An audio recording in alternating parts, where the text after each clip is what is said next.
Mas Raffi sudah berkeluarga? Sudah berkeluarga. Sudah punya keturunan? Sudah punya anak satu. Sudah punya anak satu. Oke, Mas Raffi, dari pengalaman yang sudah ayah Mas Raffi lakukan, ada tidak beberapa ketakutan untuk terus memberikan pendidikan ke anak itu? Takut anak merasakan hal yang sama gitu? Iya, takut. Jadi pernah sampai anak saya tak ceritain tentang masa lalu saya. Jadi anak saya juga ikut marah sama ayah saya.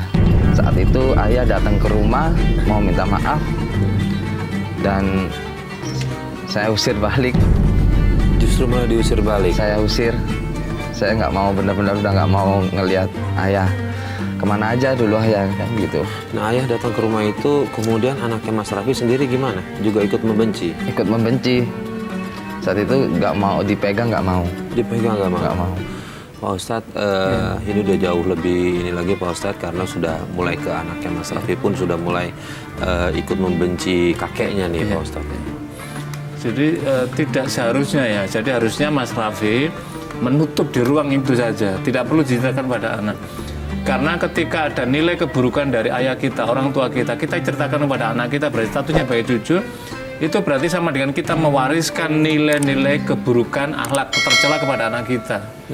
Yang kedua, ini akan menjadikan hal yang tidak baik dalam pertumbuhan psikis seorang anak kita.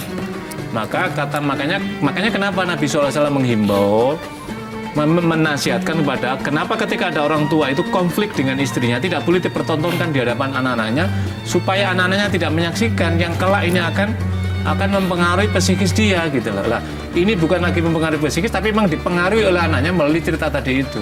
Itu yang pertama. Yang kedua, Mas Raffi, sekali lagi kita bisa memahami. Jadi dendam, kebencian kepada ayahnya tadi, tapi ayahnya tadi itu sudah mengulurkan maaf. Kata Nabi begini, ketika kita berbuat baik kepada ayah kita, maka sesungguhnya kita hendak menanamkan kebaikan kepada anak kita yang kelak anak kita akan berbuat baik kepada kita. Apa yang kita lakukan pada orang tua kita, kendati pun kita sebagai dendam tadi, maka nanti anak kita akan menyaksikan ayah saya membenci pada kakek dia. Suatu saat anak kita juga akan tumbuh ketika kita ada perangai yang tidak baik di hadapan kita. Karena kita tidak selamanya bisa mengendalikan kita dalam posisi yang baik. Maka inilah saya kira agama memberikan tuntunan dalam Al-Quran di dalam surat Al-Imran ayat 133 menjelaskan, yang potongan ayatnya itu begini, wal kadhiminal ghaidha wal afina 'anil nas wallahu yuhibbul muhsinin. Dan adalah orang itu mampu menahan amarahnya, amarah dendam, amarah ingin melampiaskan dendamnya tadi. Dan yang kedua adalah wal afina 'anil nas, memberikan maaf. Tidak meminta maaf Al-Quran ini karena apa? Orang yang meminta maaf, yang salah itu biasa. Tetapi memberikan maaf ketika kita sedang disakiti, inilah yang luar biasa. Wal afina 'anil nas, yang ketiga wallahu yuhibbul muhsinin, dan Allah mencintai orang-orang yang berbuat ihsan. Apa maknanya? Ketika Allah sudah mencintai orang berbuat ihsan, maka itu berarti rahmat Allah, rezeki Allah, kemurahan Allah akan diberikan kepada orang-orang yang berlaku ihsan. Apa Mas Raffi tidak ingin disebut oleh Allah ihsan, kemudian nanti Allah mencurahkan kemurahan tidak hanya kita, tapi juga pada anak dan keluarga kita. Oke, Mas Raffi, saya coba mau membalik ke pola pikir Mas Raffi. Saya mau bertanya, kalau misalnya, ya mudah-mudahan nggak sampai terjadi, tapi kalau misalnya posisi ayah itu ada di Mas Raffi, Mas Raffi udah minta maaf sama anak, kemudian anak justru nggak mau memaafkan Mas Raffi, Mas Raffi nggak mau berpikir ke arah sana, kenapa nggak mau memaafkan ayahnya? Sebenarnya ya sedih sih. Cuma dari kecil sudah kehilangan sosok ayah gitu. Jadi benar-benar kayak nggak tahu sosok ayah itu seperti apa gitu. Karena saya bayangkan, oke lah mungkin ayah sudah melakukan banyak kesalahan, tapi dia pasti sekarang kan sendiri. Ya, istrinya udah nggak ada.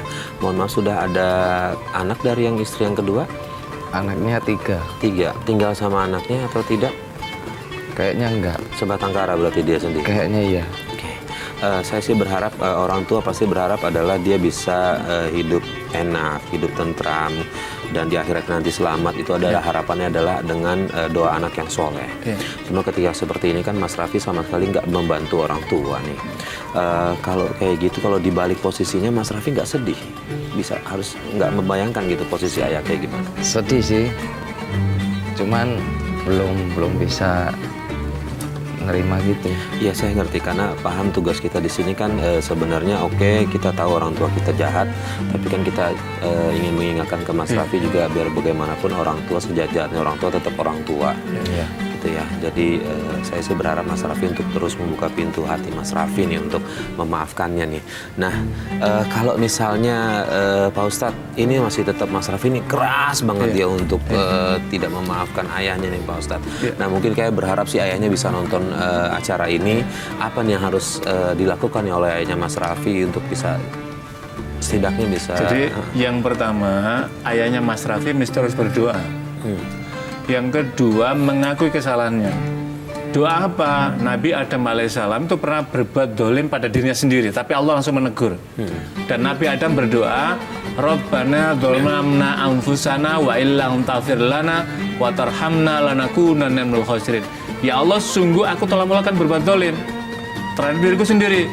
Dan jika engkau ya Allah tidak maafkanku, maka sungguh aku termasuk orang-orang yang yang merugi di hadapanmu. Merugi karena apa? Karena tidak mendapatkan maaf gitu loh. Nah, ini saya kira Mas Raffi, ayah Anda ini sesungguhnya hukum Tuhan sudah berlaku pada dia. Hukuman di dunia sudah diberlakukan. Kita nggak tahu di akhiratnya.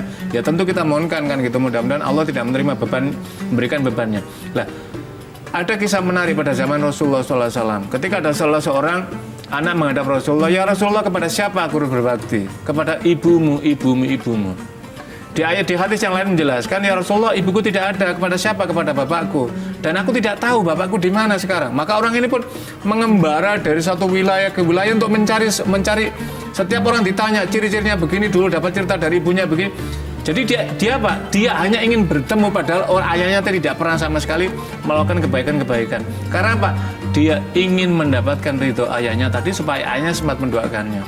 Sebab kata Nabi begini, di dunia ini Allah titipkan ada pusaka wasiat yang luar biasa, maka berbaktilah ketika dia masih ada. Dan ketika dia tidak ada, maka Anda akan tinggal merenungi, Anda tinggal akan penyesalan, maka Anda akan menemukan yang merugi. Maka berbahagialah ketika pusaka wasiat ini masih ada. Siapa dia? Ibu dan bapakmu. Dalam hal ini ibunya masih ada, yang kedua adalah bapak, dan bapak tadi sedang dalam ujian semacam ini. Maka Mas Raffi, Nabi SAW memberikan bimbingan pada kita, buka hati kita, lapangan pada diri kita, maka niscaya Allah yang di langit akan merahmati, akan membukakan melapangkan rezeki. Kita berbuat birrul walidain, berbuat baik pada orang tua, itu sama dengan kita hendak menyingkap rezeki Allah, itu akan mengalir deras dalam kehidupan kita. Rezeki kita itu akan berbanding lurus seberapa besar berbakti kepada orang tua.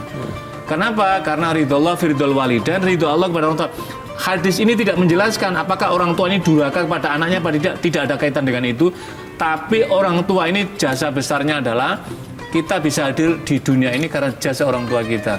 Sebesar apapun orang tua kita, kemurkaannya, durhakanya, dolimnya kepada kita, seorang anak oleh Allah, oleh Nabi tetap dimintakan berbuat baik kepada orang tua. Mudah-mudahan dengan cara semacam ini Mas Raffi, keluarganya juga bersama istri dan anak-anaknya kelak akan dirahmati. Dan nanti anak-anaknya Mas Raffi juga akan menurun kebaikan Mas Raffi kepada ayahnya. Itu yang kita nasihatkan. Ya baik, terima kasih nasihatnya Pak Ustadz. Mas Raffi, saya kasih kesempatan buat Mas Raffi untuk ngomong ke ayahnya. Mudah-mudahan dia nonton, kalaupun enggak kita coba kirim video ini ke ayahnya. Mas Raffi bisa keluarkan apa yang Mas Raffi ingin sampaikan sebenarnya ke ayah Mas Raffi sekarang. Silakan Mas. Saya cuman pesen minta maaf bukan sama saya tapi sama ibu saya, karena dia yang membesarkan saya gitu. Semenjak ditinggal dari ayah, saya dibesarin sama ibu. Jadi kalau cuma minta maaf sama anak-anaknya tapi gitu lagi ya percuma. Intinya minta maaf sama ibu, jangan mengulangi perbuatan lagi ya. Nah kalau misalnya nih terakhir ayahnya datang lagi ke Mas Raffi atau ke ibu minta maaf dan ingin balik, kalian masih mau terima? Insya Allah bisa. Insya Allah bisa. Mudah-mudahan tadi apa yang disampaikan Pak Ustadz bisa segera diamalkan ya. Pak Ustadz, terima kasih semua nasihatnya. Mas Raffi, terima kasih atas usahanya untuk mencoba untuk membuka dan memaafkan kembali ayahnya. Mudah-mudahan itu benar-benar terjadi ya Pak Ustadz ya.